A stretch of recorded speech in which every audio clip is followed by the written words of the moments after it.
வணக்கம். இந்த வாரத்தோட கடைசி விமர்சனம் இந்த பியார் பிரேமா கல்யாணம் இன்சிடியஸ் சீரிஸை நான் ஃபாலோ பண்ணல, அதனால் அந்த பார்ட்டை நான் பார்க்கல. முடிஞ்ச அடுத்த வாரத்தில் கதைகள்லாம் தெரிஞ்சுக்கிட்டு நான் போய் பார்க்குறேன். அண்ட் இந்த படத்தை நெட்ஃப்ளிக்ஸில் டேரக்டாக ரிலீஸ் பண்ணியிருக்காங்க. பியார் பிரேமா காதலுங்கிற surprisingly well written relationship drama, then ஸ்டாருங்கிற அண்டர்வெல்மிங்கான ட்ராமா. இந்த ரெண்டு படங்களை தொடர்ந்து இயக்குனர் இளன் ஹீரோவா களமிறங்கி டைரக்ட் பண்ணியிருக்கிற படம் இது. கூடவே சான்வி மேக்னா, ராதிகா, இளங்கோ குமரவேல், எம்.எஸ். பாஸ்கர், கீதா கைலாசம்னு ஹெவி வெயிட் நடிகர்கள், யோகி பாபு, காமெடி டைம் மாறன், நகைச்சுவை நடிகர்கள், இப்படி ஒரு பெரும் படையோட களமிறங்கியிருக்காரு. படம் எப்படின்னு தெரிஞ்சுக்கலாம். நீங்க சப்ஸ்கிரைப் பண்ணலாம், சப்ஸ்கிரைப் பண்ணுங்க. வீடியோ எப்படி இருங்கிற கமெண்ட்ல சொல்லுங்க, லைக் பண்ணுங்க, ஷேர் பண்ணுங்க. விருப்பம் இருந்தால் மெம்பர்ஷிப்ல ஜாயின் பண்ணுங்க.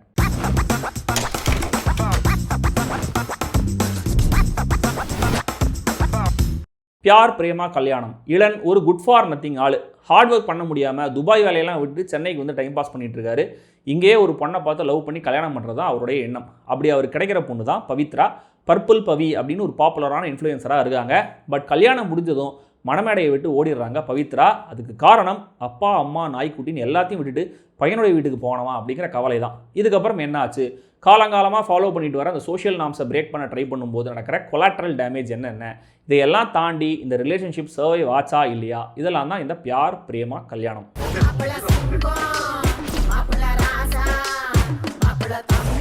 இந்த ஜெண்டர் ரோல் ரிவர்சல் கான்செப்ட் எப்பயுமே சுவாரஸ்யமாக தான் இருக்கும். அதை வச்சு சில இன்ட்ரெஸ்டிங்கான சீன்ஸை மொமெண்ட்ஸ் எழுதியிருக்கார் இளன். ஒரு ஹவுஸ் ஒய்ஃப் ரோலை இவர் எடுத்துக்கிறது, அதுக்கான மாண்டேஜ், இந்த வாழைப்பழ காமெடி ஐடியா, விஸ்வநாதன் வேலை கொடுடாங்கிற அந்த பிஜிஎம், ஹீரோவுக்கு மரியாதை குறையிற மொமெண்ட்ஸ், ஹீரோ மேனிபுலேட் பண்ணுற மொமெண்ட்ஸ், அதுக்கு மாமியார் கேரக்டருடைய கவுண்டர், ஹீரோவுடைய அன்னி கேரக்டர் பேசுகிற ஒரு வசனம், சோஷியல் கண்டிஷனிங் பெண்களை எவ்வளோ பாதிச்சிருக்குன்னு டெபிக் பண்ணுற மாதிரியான ஒரு இமேஜினேஷன் சீன், இப்படி படம் முழுக்க பல இன்ட்ரெஸ்டிங்கான ப்ராமிசிங்கான பிளேஃபுல்லான ஐடியாஸில் கவனிக்க வைக்கிறார் இளன். அப்சல்யூட்டான பவர் அல்ல அதிகமான டாமினேஷன் யார் கைக்கு வந்தாலுமே அது அவங்கள ஒரு வகையில் கரெக்ட் பண்ணணும்னு காமிச்ச விஷயம். தென் ஹீரோ தோசை சுட்டு தர சீன், இதெல்லாமும் நல்ல தாட்ஸ். பட் இது எல்லாத்தையும் சீரியஸாக சொல்லணுமா காமெடியாக சொல்லணுமான்னு தெரியாமல் அல்லது சரியாக பேலன்ஸ் பண்ண தெரியாமல் இதுவும் இல்லாமல் அதுவும் இல்லாமல் ஒரு படமாக என் ப்ராடக்ட் இருக்கு. பொண்ணு வீட்டுக்கு பையன் வந்து தங்குறது இன்னும் ஒரு நார்மலாக இல்லை, ஆனால் அது இவங்களே விளையாட்டாக தான் டீல் பண்ணுறாங்க.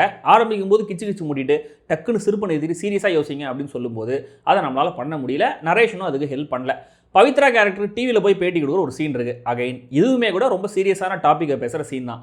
ஆனால் அதை காமெடியாக மாற்றினா தான் இன்ட்ரெஸ்டிங்காக இருக்கும் இவங்க நினச்சிட்டாங்க போல இருக்குது. முதல்வனில் வர அந்த இன்டர்வியூ சீனோட அதை இன்டர்கட் பண்ணி திரும்பி அந்த சீரியஸ்னஸை டைல்யூட் தான் பண்ணுறாங்க. அது காமெடியாகவும் இல்லை. கேரக்டர் ரேட்டிங்காகவும் இவர் வேலைக்கு ஆகாத வேலையில்லா பட்டதாரி, இவங்க ஒரு மாடர்ன் மங்கை அப்படின்னு அடிப்படை தகவல்கள் மட்டுமே நம்மளுக்கு சொல்லப்படுது. எந்த இடத்துலையுமே கேரக்டரை ப்ராப்பராக எக்ஸ்ப்ளோர் பண்ணுற டெப்த் கொடுக்கணும் அப்படிங்கிற அஜெண்டாவே இல்லை போல இருக்குது. டைட்டில் ஆரம்பித்து படத்தில் நிறைய சீன்ஸில், டயலாக்ஸில், பாட்டில், விஷுவல் எலிமெண்ட்ஸில் தன்னுடைய பியார் பிரேமா காதலுக்கு ரீகால் கொடுத்துக்கிட்டே மில்க் பண்ணிகிட்டே இருக்காரு இளன். இதுக்கு தான் தெரியல, கையில் இருக்கிற மெட்டீரியலை வச்சே கான்ஃபிடென்ட்டாக நிறைய பண்ணியிருக்கலாம். இந்த படத்தை இப்படி ஒரு ஸ்டைலில் ட்ரீட் பண்ணோம் அப்படிங்கிறது இயக்குனருடைய முடிவா இல்லை நெட்ஃப்ளிக்ஸோடைய முடிவான்னு தெரியல. லவ் டுடே படத்தோடைய ப்ளூ பிரிண்ட்டை ட்ரேஸ் எடுத்து இவங்க புதுசாக ஒரு டிசைன் ட்ரை பண்ணியிருக்காங்க. சோஷியல் மீடியா மாண்டேஜ் உட்பட பல விஷயங்கள், தேவையில்லாத இமிடேஷன்ஸ், ஹீரோ சாரி சொல்லுன்னு சொல்கிற அந்த மொமெண்ட்டில் திரும்பவும் பிபிகேக்கு ஒரு கால் பேக் வந்து போகுது. PPK 1 மாதிரியே இந்த PPK 2 ஓட எண்டிங்கும் எனக்கு சுத்தமாக பிடிக்கல. இளன் டைரக்ஷனில் இருக்கிற மாஸ்டரியை ஆக்டிங்கில் காட்ட முடியாமல் கஷ்டப்படுறாரு. ஒரு சீனில் ஹெல்ப்லெஸ்ஸாக தெரியலாம், ஆனால் படம் முழுக்கவே ஹெல்ப்லெஸ்ஸாக தான் தெரியுறாரு.